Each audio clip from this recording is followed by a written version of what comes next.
Hello everyone, welcome back to my channel Learning Math with Shelly.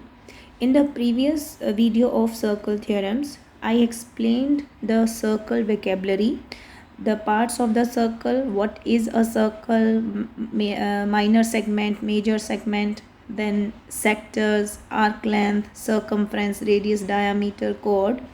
In this lesson, we are going to describe about the first circle theorem, which is gonna connect three things. One is the chord, then perpendicular and bisector. Basically, we will be using these three vocabulary words related to the circles in this particular theorem. What this theorem says that if we have a circle, like this is a circle, where O is the center of the circle and AB is considered as one of the chord of the circle. If you want to understand the chord is basically a line which joins any 2 points on the circle. So this is a chord.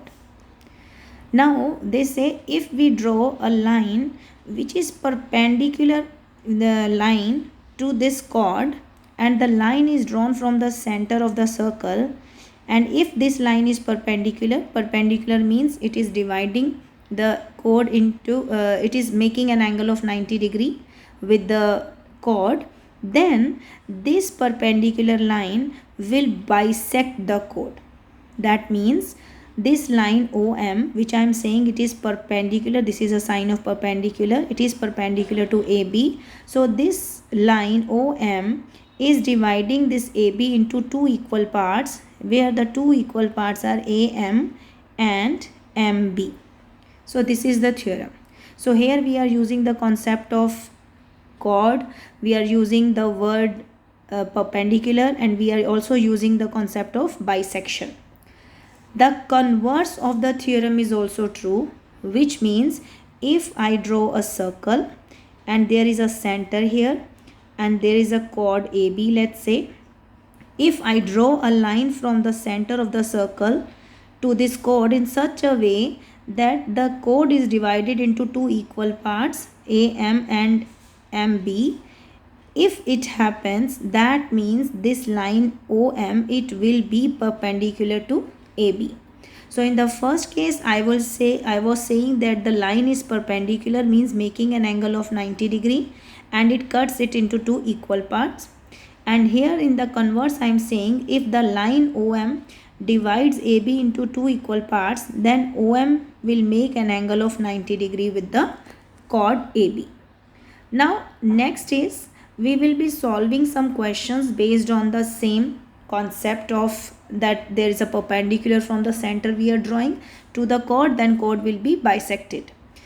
The question is here we might need to use the Pythagoras theorem. So just why we are using Pythagoras theorem? Because we have a 90 degree angle. So I just want to tell you what is a Pythagoras theorem. So whenever you have a right angle triangle, you can connect the three sides of that triangle using the Pythagoras theorem. Let's say these sides are A, B and C.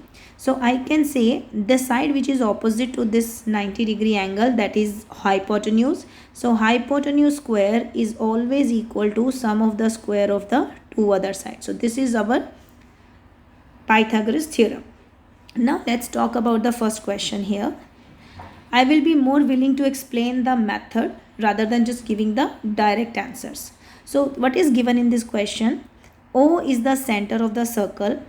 The length of the chord AB is 18 centimeter. So AB length is given as 18 centimeter. OM is perpendicular to AB. Now as per the theorem, because OM is perpendicular to AB, therefore AM will be equal to MB, and that will be equal to half of AB, because the line OM is bisecting AB, means dividing into two equal parts. So AM and MB will be equal and that will be half of AB. So it will be 18 over 2, which is equal to 9 centimeter. While describing, you have to explain that this is the theorem and which says that AM is equal to MB, bisection of the chord. Work out the length of AM. So we already calculated AM is equal to 9 centimeter. State any circle theorem that use. So you have to describe this circle theorem, that if a perpendicular is drawn from the center of the circle to the chord in a circle, then perpendicular bisects the chord. You have to write it in your words. Then the next question comes up here. O is the center of circle. It is always a good practice to draw. So I draw one circle and they said O is the center. So let's say O is the center here. M is the midpoint of a chord AB. Let's say this is a chord AB first. M is the center. So I just take M is the center. Though even if you don't draw this line, that is fine because it's not given yet. The length of the chord is 12 centimeter. M is the midpoint. So if this total is 12 centimeters, so I can say AM is equal to 12 over 2, which is 6 centimeter, and MB is also 6 centimeter because it is given in the question. OM is perpendicular to AB. So this angle is 90 degree. OM is given as 8 centimeter. This length is given as 8 centimeter. Work out the length AB. Now to find the length AB, the chord is given as AB, which is 12 centimeter. So this is 12 centimeter given. What is the length? The first part is simple. This is 12 centimeter. The length of AB is 12 centimeter given in the question. Then what is the length of the radius of the circle? Now radius, we know that it is a line joining the center to any point on this circumference. So let's say I join these 2 points. Now I have a right angled triangle which is OM. P, and this angle is 90 degree, and here I know this is 8 centimeter and this is 6 centimeter as per the question.